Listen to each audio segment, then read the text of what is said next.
Laissez-moi vous inviter à la Balluzet, une ancienne carrière devenue site naturel protégé et propriété du Conseil général d'Ille-et-Vilaine. Suivons une promotion d'apprentis en gestion et protection de la nature sur une journée de création de haies bocagères selon la méthode de l'allemand Hermann Benjes. Il propose une solution astucieuse de création de haies permettant d'utiliser les produits de taille et de coupe issus de précédentes opérations de gestion de l'espace naturel.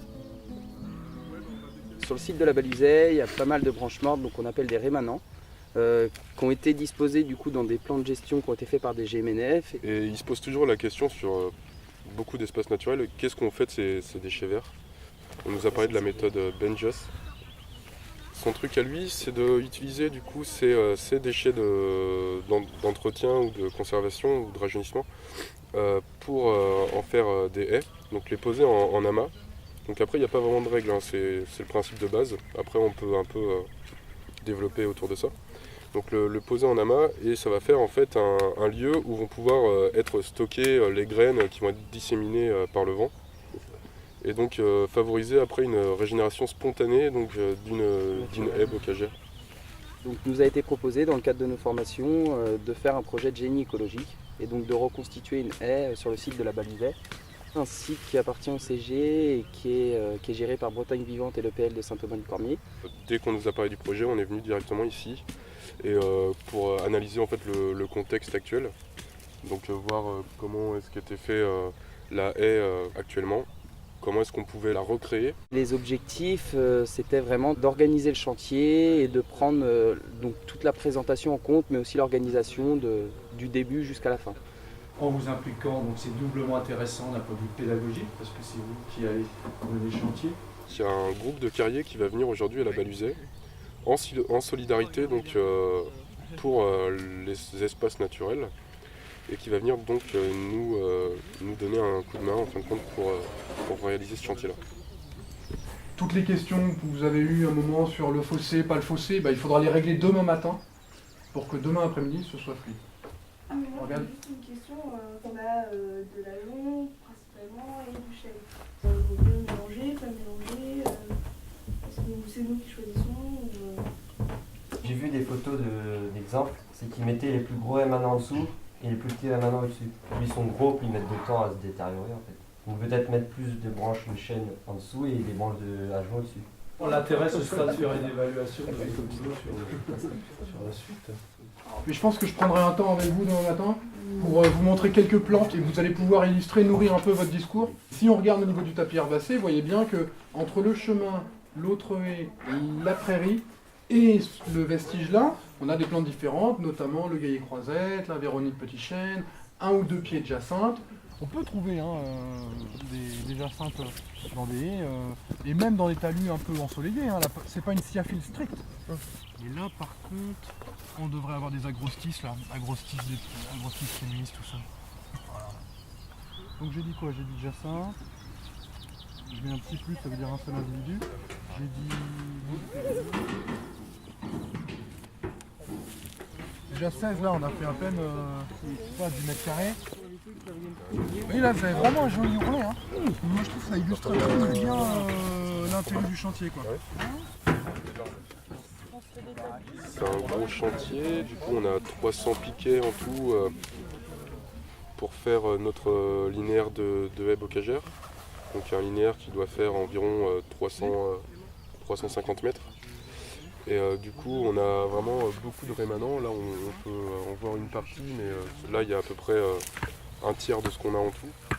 Là on est en train de tracer un cordeau sur tout le linéaire pour pouvoir disposer nos piquets. Donc la prochaine étape ça va être de faire des trous pour disposer tous les piquets. Donc on les met en quinconce. On est parti sur l'idée de faire un tressage sur toute la longueur pour tenir justement les rémanents qu'on va venir disposer, superposer après entre ce tressage.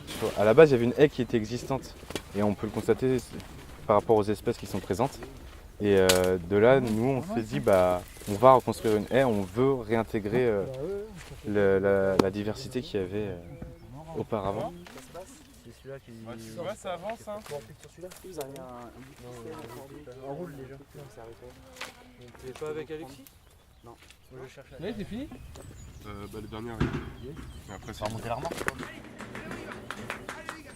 On ne sait pas combien de temps ça mettra, mais du coup, dans peut-être 10, 20 ans, 30 ans, et la haie prendra forme avec avec les différentes graines qui ont été emprisonnées à l'intérieur, et du coup ce sera vraiment une haie dite naturelle.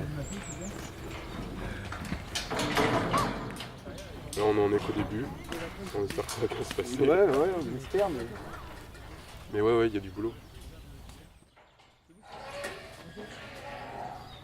Bon bah les gars, vous voulez finir le chantier hein? Bon, c'est bon.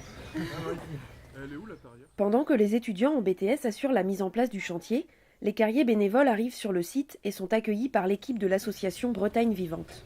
Ils commencent par une sortie de découverte de l'ancienne carrière. Alors ce site ici, c'est un site évidemment qu'on va dire dans notre jargon à nous perturbé, puisque l'exploitation de la carrière n'a pas eu lieu, mais le décapage préalable à son exploitation, lui, a été mis en œuvre. Il y a un petit îlot qui n'a pas subi cette transformation, qui est une petite tourbière, qui a été préservée de cette opération de décapage, et grand bien l'y fasse à cette tourbière, puisque c'est le seul espace aujourd'hui un peu naturel au sens plus strict du terme. C'est un support pédagogique important puisque l'établissement de la Lande de la Rencontre, donc c'est à la fois la partie lycée et la partie centre de formation apprentissage, travaille beaucoup sur le site.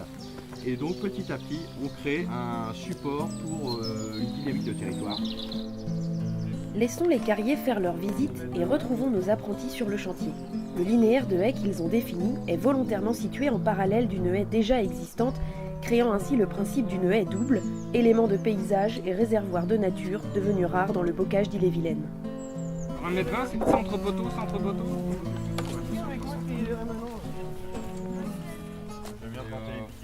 Idéalement, c'est au pied quoi. J'ai pris au pied donc c'est bon. Non, en fait ça va, je réfléchis. Pourquoi y a-t-il cette tourbière ici? Bien, vous avez la lecture sous vos pieds. C'est qu'on est dans un système de pente relativement faible, 5-6%, et vous avez un écoulement de surface, donc vous avez des apports d'eau. On dit qu'on a affaire à un milieu de tourbière de pente, un milieu soligène. Et cet apport d'eau conduit donc à aussi la croissance de ces sphènes, puisque ce dont elles ont besoin quasiment en permanence, c'est d'être saturées en eau. Et donc voilà ces végétaux dont je parlais tout à l'heure qui forment donc ce matériau. Donc ces végétaux qui sont, ils ne sont pas enracinés comme les plantes, comme les bruyères ici. Et la partie basse, disons, s'accumule progressivement et forme la tourbe par des compositions lentes et surtout incomplètes. Il arrive. Oui, c'est pour ça qu'on avait décalé le piquet, peut-être qu'il n'est pas assez lié. Ça c'est bien. Assez à l'extérieur, mais... Ça c'est bien parce que votre tracteur, quand il va faire, il va battre vers l'arrière, il va balayer avec la machine derrière, et puis quand il rentre dans la parcelle avec une remorque, il va être obligé de prendre un petit peu là pour pouvoir accéder. Après, ça peut le faire si vous laissez bien les 4 mètres 20. Et puis, La pause du midi approche et il est l'heure pour les apprentis de rencontrer leur équipe de bénévoles. En tant que professionnels des industries de carrière, ils ont répondu présent à l'appel de leur union nationale pour venir fêter les 10 ans de leur charte environnement lors d'une journée d'action en faveur des espaces naturels. Ce qu'on espère, c'est peut-être aussi pouvoir utiliser ces idées ou en tous les cas mieux comprendre ce que l'on peut faire sur les sites en exploitation quand on va retrouver nos activités quotidiennes. Je voulais juste remercier les apprentis pour le travail qu'ils ont fait en amont et ce qu'ils vont faire après. Voilà, merci. Après, c'est l'évaluation, c'est ça? Après une pause déjeuner très appréciée, les apprentis ouvrent la marche vers le chantier où ils vont encadrer l'équipe pour le restant de l'après-midi. Là, on a une petite photo de 1950 du site de la Baluzet et aujourd'hui, suite au remembrement qu'il y a eu notamment sur cette parcelle qui avant était divisée en 7 parcelles différentes par des haies. Et là, aujourd'hui, vous pouvez constater qu'il y a une seule et même parcelle. On va faire un groupe sur le plus grand linéaire qui se situe tout au fond, donc qui commence au gros roncier là, qui ira jusqu'au bout. On a déjà donc des plantes qui sont déjà sur le linéaire comme du saule, des petits arbustes qu'on va laisser sur place, le roncier qu'on ne va pas toucher non plus. Ça sera David, notre formateur en animation, qui amènera le groupe qui doit aller avec François et ramènera le groupe qui doit venir à un des tronçons. Non, les quatre groupes. L'objectif, c'est de parler vraiment des bases de la biologie et de l'écologie des reptiles. Celle-là, ce sera fait. Je vais donner quelques recommandations pour observer les reptiles facilement et aussi des solutions simples et peu coûteuses qui peuvent être mises en place, notamment au sein et autour de carrières. Donc l'orvet, un lézard assez discret qui passe la majeure partie de sa vie sous terre ou caché dans les herbes à la surface. Un lézard qui a des écailles lisses et imbriquées. Donc vous voyez, on voit quasiment pas la séparation des écailles. C'est vraiment très lisse, si vous voulez le toucher après je vous le donnerai. Par contre, il faut commencer de ton côté là, parce que si on en met là, on pourra plus aller de l'autre côté après, non? Ouais, c'est ça. Ouais. Non, je sais pas. Ouais, si. Et du coup, voilà, c'est ça l'idée, c'est de prendre les plus grosses pour les mettre à l'extérieur et vraiment les petites qui sont un peu mal en point. Ça c'est gros ça ou c'est pas petit? de les mettre à... Ça c'est gros. Attends, ça c'est gros quand même. Faut tout montrer hein. Gros pour moi, c'est ce qui passe entre les piquets, au moins la longueur des deux piquets. Quoi. Donc les 1,20 m qu'il y a là. Voilà. Ouais, mais si je fais ça, ça dépasse. C'est pas un problème. Bah, c'est pas un problème parce que ça dépasse, ça roule. On espère que c'est pas tenu, mais on en sera conscient que dans quelques années. C'est trop, pour le moment, il faut attendre que la nature reprenne le dessus par elle-même. Nous, après, là, c'est juste un petit travail, voilà, on l'aide à se reconstituer, c'est tout. Après, elle fera toute seule, elle n'aura pas besoin de nous.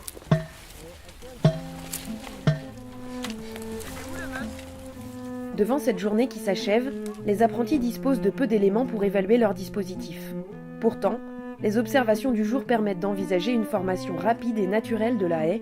Plantes herbacées fleuries et ronciers en seront les premiers bénéficiaires. Donc ici on a une haie embryonnaire ou une haie juvénile, en fait dans laquelle la partie manteau n'est représentée ici que par la ronce, qui est un peu un modèle de plessage ici de haie. Et puis l'ourlet qui lui par contre est très bien représenté avec des plantes toutes en fleurs ici, comme la stellaire.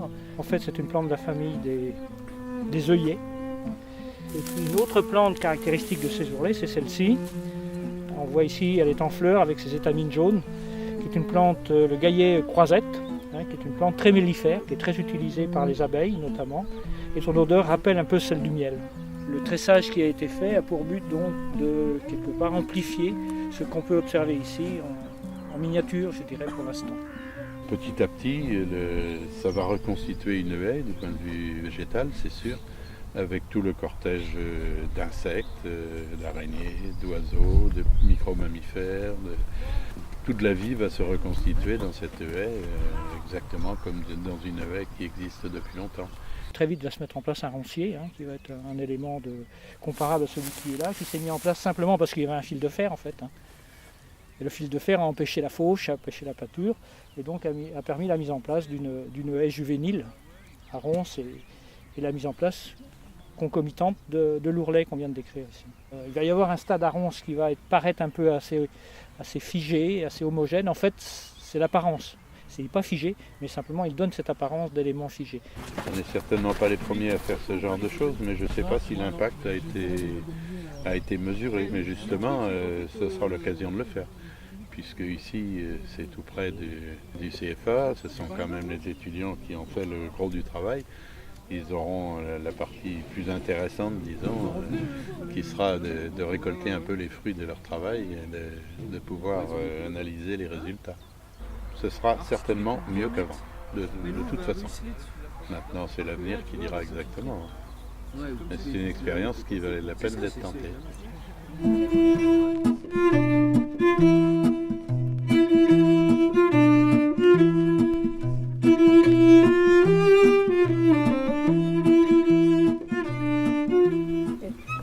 On peut juste dire que la prochaine fois, au lieu de mettre 12 000 piquets, vous mettrez un barbelé et puis... Ça suffira, oui.